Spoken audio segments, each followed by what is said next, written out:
welcome back. We're watching some more Date Life, and of course, trying to go from horrific scenes of losing most of your named characters down to then a nice stroll along the beach, a date as it were, just for that to go horribly as well.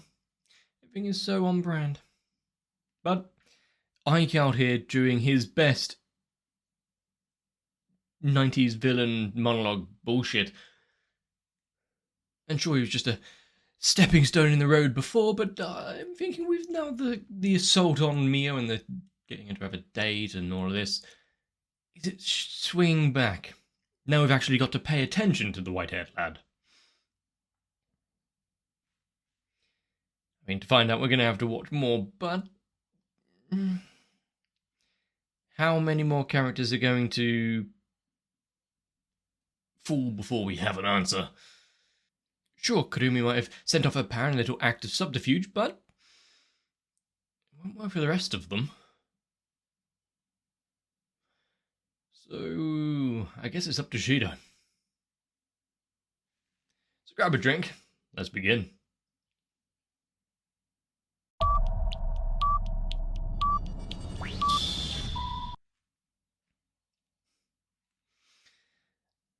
A better way to start an episode than with Kurumi's little laugh of victory.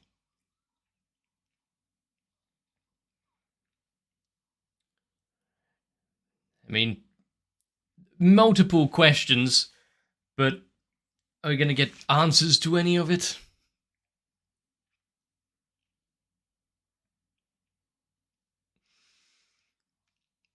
Just having Westcott be completely impaled by Nightmare, I mean, that is one way to turn the tables on everything. Though, much like everything else on this show, I don't believe that is even close to his final end, so maybe just the birth of something new and worse.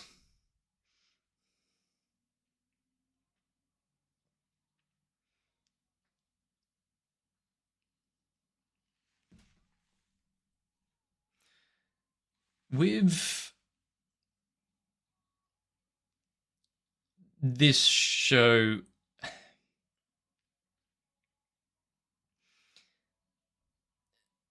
granted, there was always this kind of weird feeling behind the spirits and the spacequakes and everything from the beginning, but to have it to this just all-out war for their very existence, which is based off a sense of longing and loss,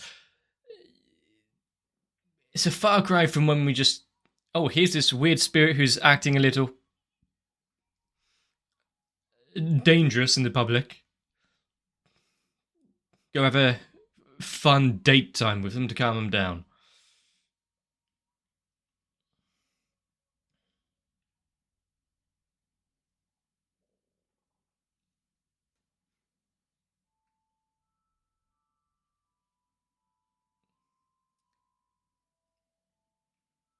And despite having the knowledge of everything that was to happen, he could ascertain everything.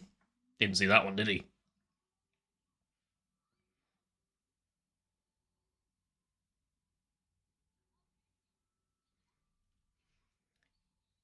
What are the medical facilities like back on the DM ships? Was Kurumi a little nicer than Mio?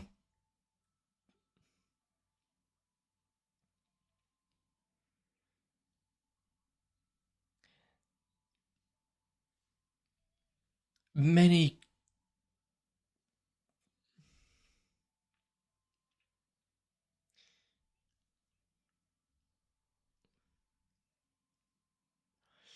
Yes. Now, I think I know because of a comment someone made rather than actually seeing it, unfortunately, but oh well. Just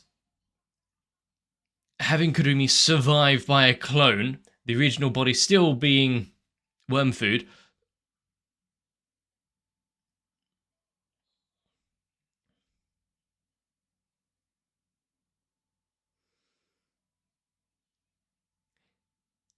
actually just reobtaining new crystals, imbibing it into herself, becoming more, better, stronger. Hopefully, still retaining herself, considering we know how dangerous just the spirit powers and whatnot can be for people.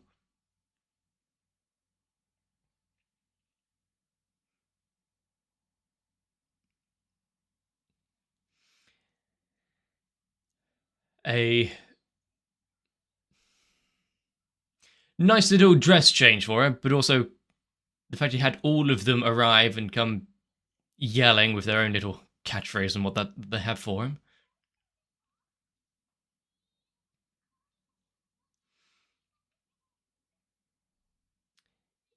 And the fact that pretty much every bit of animation that we've seen so far has now been switched over to the 3D models. It's odd.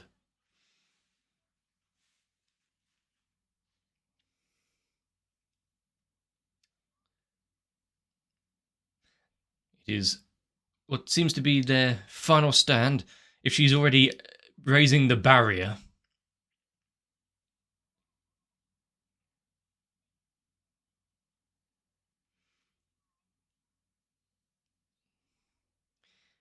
yes, that was the main plan of it all, wasn't it?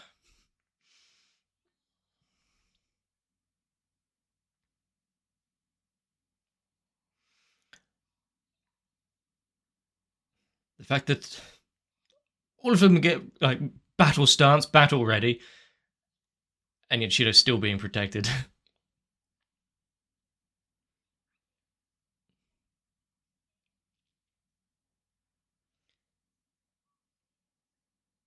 Hmm. Good for us to be told, there's no more time trickery with that whole revert things.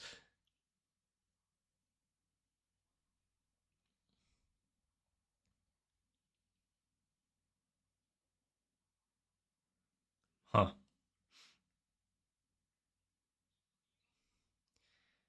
The fact that she was unwilling to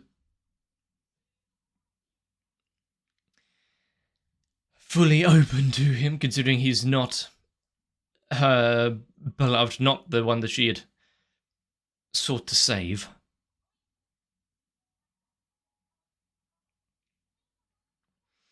However, affection for him,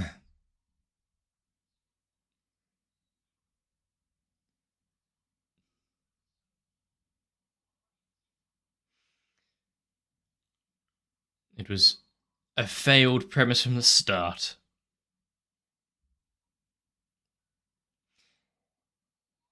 Maybe a bit of therapy, having her come to terms with all of this. Might send her off the deep end, but, well, further off the deep end.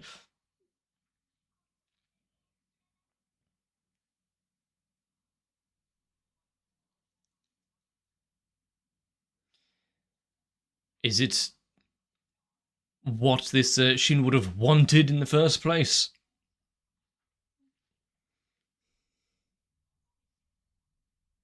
Or just a facsimile, a body pillow of him?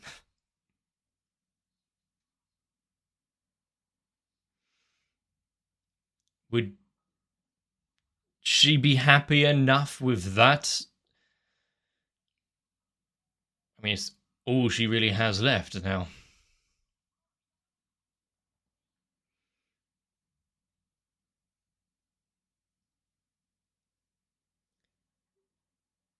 But getting into the id, ego, and soul.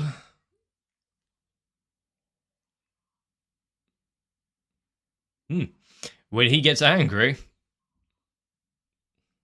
can you not be happy in the here and now? The time that you've spent with all of them. Keep the memories of the past precious where they belong.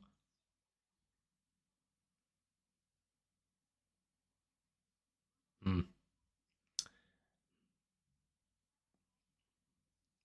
I mean, he started off well bringing out things, but Went a little too hard on it.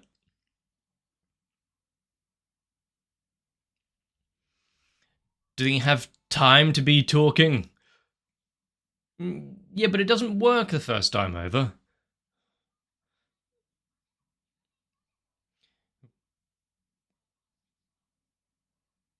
I mean, yes, he has confidence in himself, but how is that? Good save. How would that even come to be, considering that... Really? Worry about that later.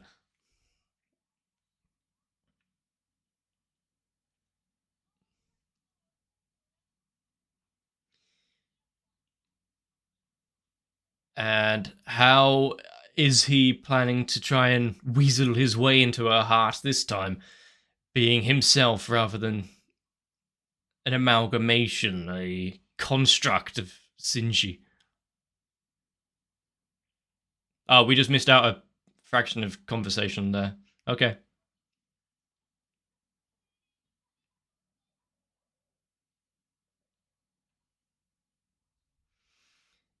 I'm sure we'll be privy to that, not to that knowledge in a second or two.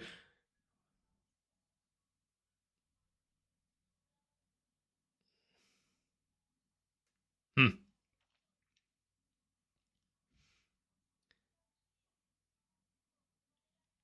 So just try and give him as much possibility to bring about change, but making themselves vulnerable.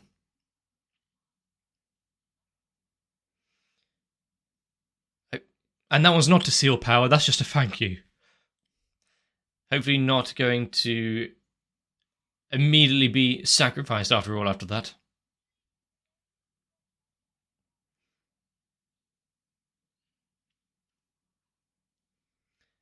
I mean, not only has he got the time power, but he's got Beelzebub and whatnot. Considering she had gained that.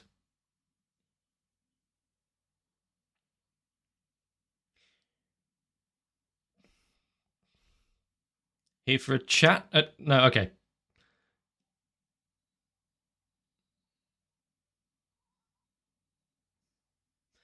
Cancelling out the barrier with one of his own?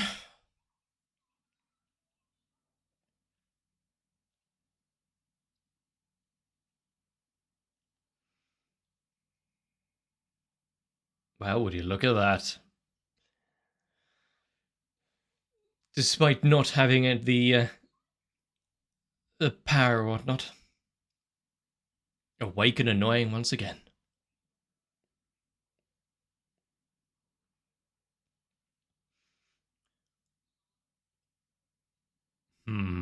Sure. One way of looking at it.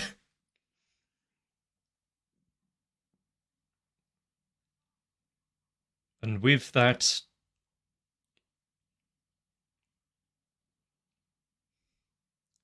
Does he have an idea of what Shido is planning or what's going to happen next?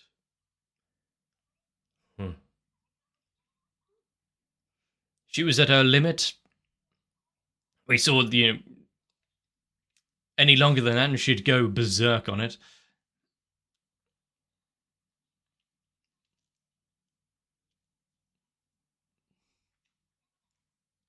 I think as long as that golden sphere is around, that he's somewhat safe.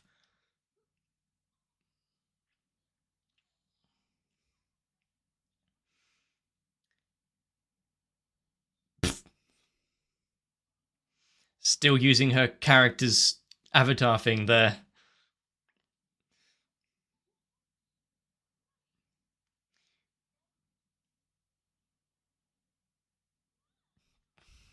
Well, how does she feel about having her power shared?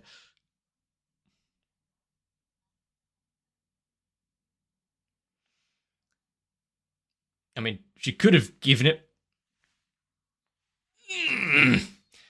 given the power back since she knows how to use it, but no.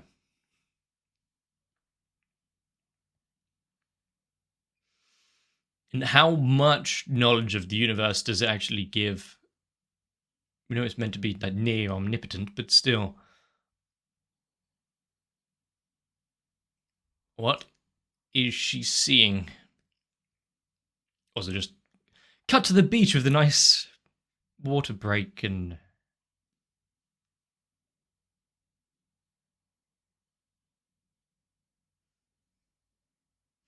If we all had our own personal golden spheres of the beach,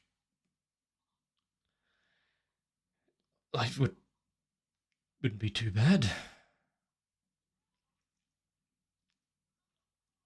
A good question. Why has she reverted to that version of herself?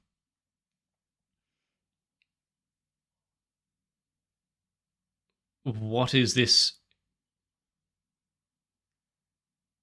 entire environment? Yeah, we've seen things before, like having the. A good question. Original Mio and Shinji. Yeah, we saw before with the whole fairy tales and folklore world. I'm guessing this is something similar.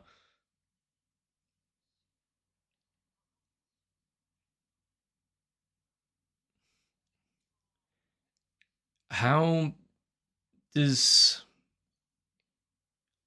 this work?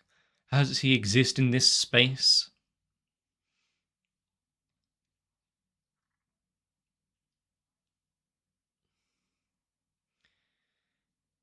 Actually, having what appears to be Shinji here,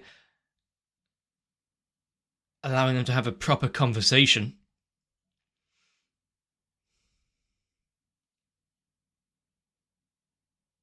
Hmm.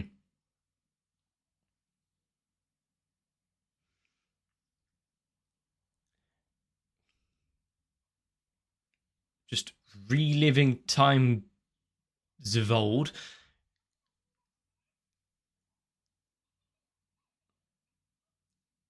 A more carefree, better version where they're not having to worry about separation.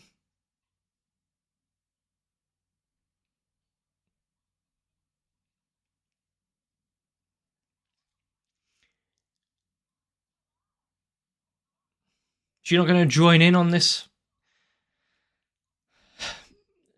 water fun time.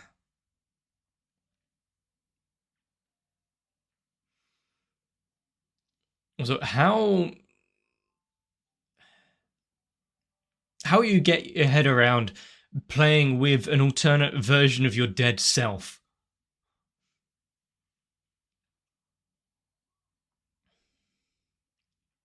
Just the look on his face. Hmm.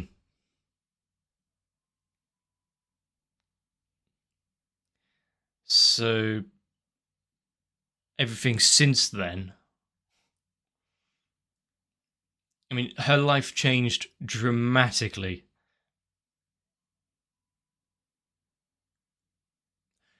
the moment she tried to revive him. So being able to live for yourself might be a decent, decent change.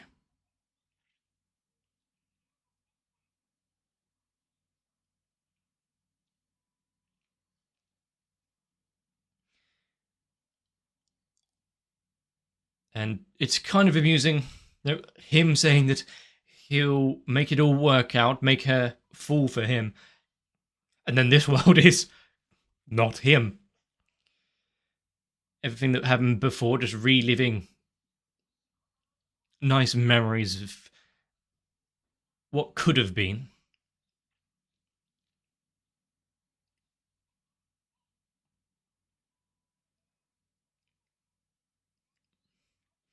Let's not tell them about what happens then, if they seem blissfully ignorant of it.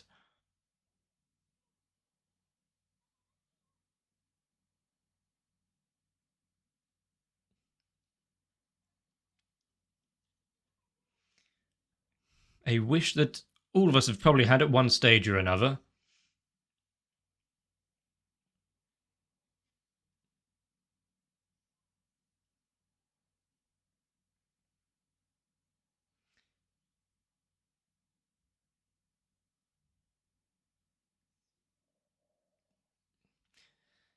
So, despite being fractured selves separated out, there's still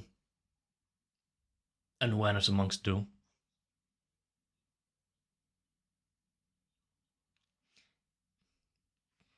How's Shinji self feeling about this conversation?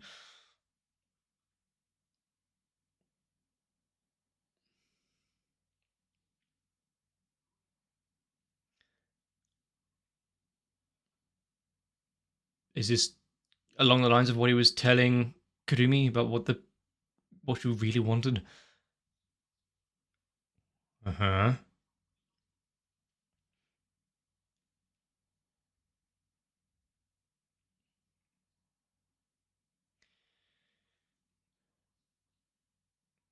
From his little conversation, she was at least partly aware of that.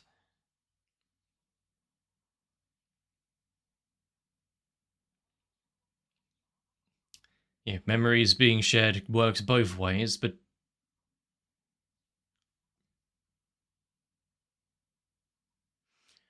I mean, to create a being on her level that could end the suffering that both she has caused and been going through, sure. And having it being none other than a replication of the one she loved.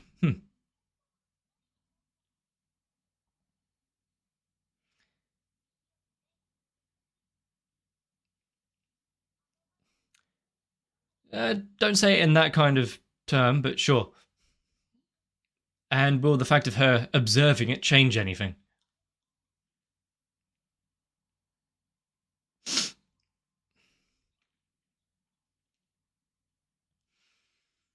And now, while there's a battle for like their very existence, I'm guessing Ike want to have unleashed something even worse just on the outskirts.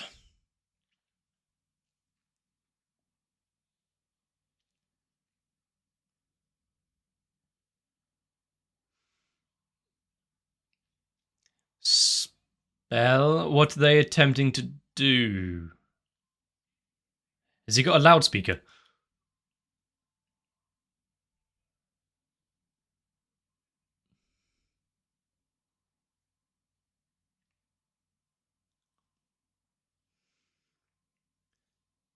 Uh, um.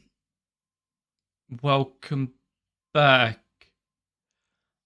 Oh.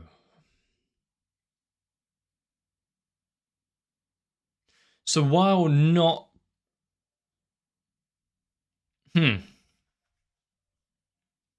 If he created a spirit of origin once, why not do it again? Mio's creating Shido as a alternative, something that would be able to finally end it all. Now is it just going to be a battle with an extra player on the field?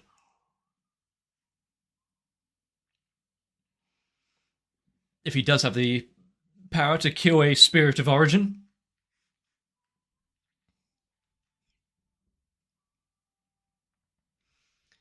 But also now seeing the the ending here, seeing the clothing, and it was Shinji all along that she saw, and then in this moment makes it all come full circle. Hmm.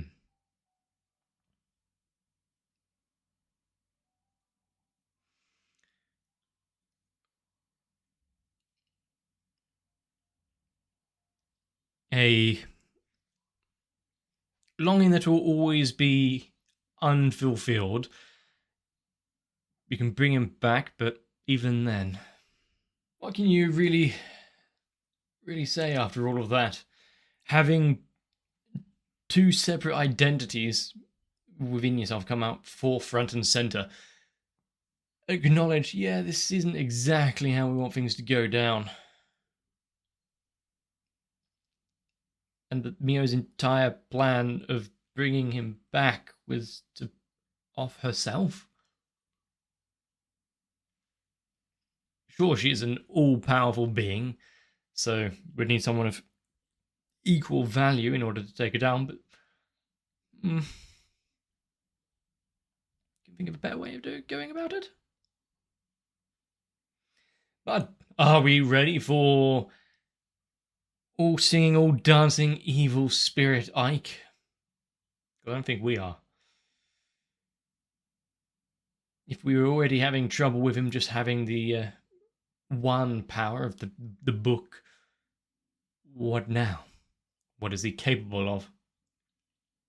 Considering we already know that he has long since given a fuck about pretending to care about humanity or what's right and wrong. Should be interesting. The idea of Mio knowing that the creation that she had made isn't going to be the real Shinji. She's not going to magically regain everything that was lost and go back to how things were.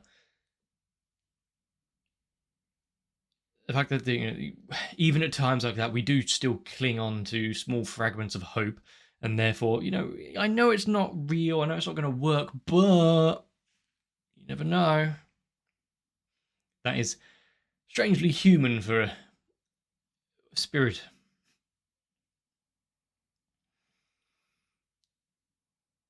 And as far as this show goes, like I'm kind of alluded to it in the beginning, the fact we had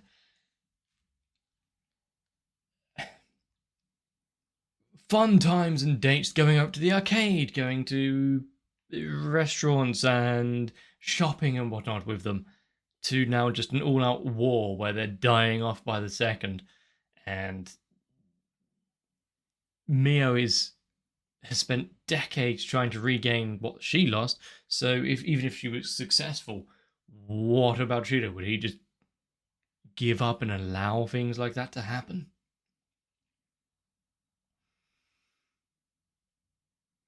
I'm not even going to start questioning the complications when it comes into she brought him back 30 years after the fact, and therefore his actual parents are quite old now. But what do they know? Do they know that Shinji had died? Did they have their memories erased so they didn't even have kids?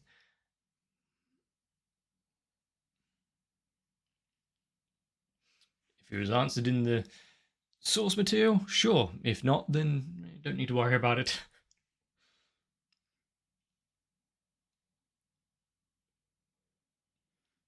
I will say, Shido being as smooth as ever, having Kurumi even blush in this episode. He's still got it, just got to hope to save the rest of them before it's too late. Also, if Kurumi did pass her consciousness and power onto a clone, does that become a de facto new her? How does that all kind of work?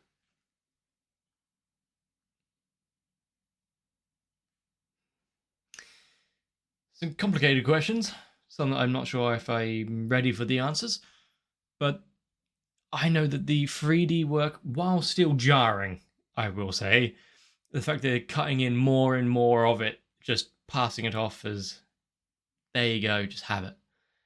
While being, okay, yeah, I just see it, there we go. If it wasn't for an entire 5 minutes of only that, I don't think I would have said anything. So I guess it's just figuring out what they're willing to do for the last episode of this season. I'm more than eager to find out. I'm expecting grand devastation when two barriers collide. If Ike is going to invade the beach scene, the time that they actually have left together, hell's going to break loose. But I want to see it. So if you enjoyed this, let me know. Leave a like and a comment down below. Consider subscribing to the channel so you don't miss out what's coming up next. Maybe join on to my Discord for votes, notifications, memes, all the good stuff. Most importantly, take care of yourselves and get some rest. So I can see you in the next one. I really must thank each and every one of you for allowing my channel to survive and thrive on this beach of watching anime. And so, My thanks goes out to Sal, HSTR, Darky26, Guado, Kite, Reds Racer, Ultra Pouring, Wolfie Sensei, Zug, and everyone else. For if it wasn't for all of you, I don't think I'd have enough personality for one, let alone being split into two.